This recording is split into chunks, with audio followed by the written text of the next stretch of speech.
ತಮಗೆಲ್ಲ ತಿಳಿದಿದ್ದ ಹಾಗೆ ಈ ದಿನ 13/8/2026 ಈ ಕನ್ನಡ ಪರ ಸಂಘಟನೆಗಳು ಕಾವೇರಿ ನೀರು ವಿಷಯದಲ್ಲಿ ಬಂದ್ ಕರೆ ಕೊಟ್ಟಿದ್ದರು.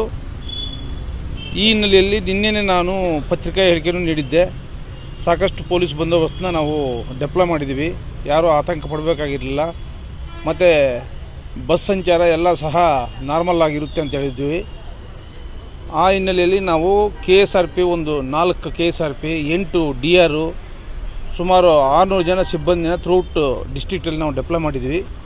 ವಿಶೇಷವಾಗಿ ಹತ್ತಿಬೆಲೆಯಲ್ಲಿ ತಮಿಳುನಾಡು ಬಾರ್ಡರ್ ಇರೋದ್ರಿಂದ ಇಲ್ಲಿ 2 ಅಡಿಷನಲ್ SPಸು, 1 DSP, 6 ಜನ ಇನ್ಸ್ಪೆಕ್ಟರ್ಸು, KSRP 2, DR 2 ಮತ್ತು ಸುಮಾರು 200 ಜನ ಸ್ಟಾಫ್ನ ಇಲ್ಲಿ ಡೆಪ್ಲಾಯ್ ಮಾಡಿದ್ವಿ.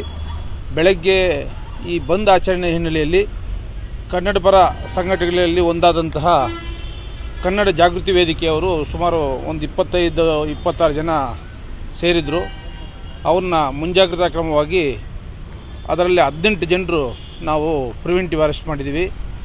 ಮತ್ತು ಎಲ್ಲ ಸಂಚಾರ ಯಾವುದೇ ವ್ಯತ್ಯಯ ಇಲ್ಲದೆ ತಮಿಳುನಾಡು ವೆಹಿಕಲ್ಲು ಕರ್ನಾಟಕಕ್ಕೂ ಬರ್ತಾಯಿದೆ, ಕರ್ನಾಟಕದ ವೆಹಿಕಲ್ ತಮಿಳುನಾಡಿಗೆ ಹೋಗ್ತಾಯಿದೆ. ಬಹಳ ಶಾಂತಿಯುತವಾಗಿರ್ತದೆ. ಜನರು ಯಾವುದೇ ರೀತಿಯಾದಂಥ ಒಂದು ಆತಂಕ ಪಡೋ ಅಗತ್ಯ ಇಲ್ಲ. ನಾವೇನು 18 ಜನರನ್ನ ದಸ್ತಗಿರಿ ಮಾಡಿದ್ದೀವೋ ಈ ಸಿಚುವೇಶನ್ ತಿಳಿಯಾದ ತಕ್ಷಣ ಅವ್ರನ್ನ ಇಲ್ಲೇ ಬಿಡುಗಡೆ ಮಾಡಲಿಕ್ಕೂ ಸಹ ನಾವು ಕ್ರಮ ವಹಿಸಿದ್ದೀವಿ.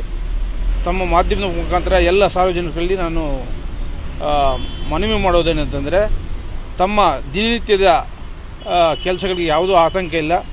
ತಾವು ನಿರಾತಂಕವಾಗಿ ಸಂಚರಿಸ್ಬೋದು. ಯಾವುದೇ ಇಲ್ಲಿ ಸಮಸ್ಯೆ ಇರಲ್ಲ ಅಂತೇಳ್ಬಿಟ್ಟು ನಾನು ನಮ್ಮ ಸ್ಟೇಟ್ಗೂ ತಮಿಳುನಾಡವ್ರಿಗೂ ಸಹ ನಿಮ್ಮ ಮುಖಾಂತರ ಮನವಿ ಮಾಡ್ತೀನಿ. Thank you to all. Sir, Attibele ಗಡಿ ಭಾಗದಲ್ಲಿ ಒತ್ತಾಯವಾಗದಿಂದ ಏನಾದರೂ ಅಂಗಡಿಗಳನ್ನ ಮುಗ್ಗಟ್ಟುಗಳನ್ನು ಮುಚ್ಚೋದಕ್ಕೆ ಇದು ಮಾಡೋ ಪ್ರಯತ್ನ ಮಾಡಿಲ್ಲ? ಇಲ್ಲ.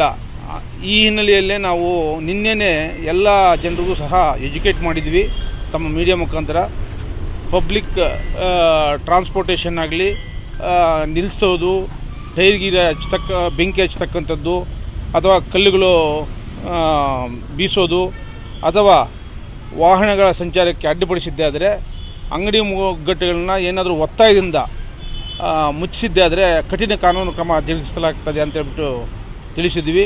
ಆ ಹಿನ್ನೆಲೆಯಲ್ಲಿ ಆ ರೀತಿ ಯಾವುದೇ ಒಂದು ಆತಂಕ ಪಡೋ ಅಗತ್ಯ ಇಲ್ಲ. ಎಲ್ಲ ಅಂಗಡಿ ಮುಗ್ಗಟ್ಟುಗಳು ಸಹ ಎಂದಿನಂತೆ ಇವತ್ತು ಸಹ ಕೆಲಸ ನಿರ್ವಹಿಸ್ತದೆ. Thank you.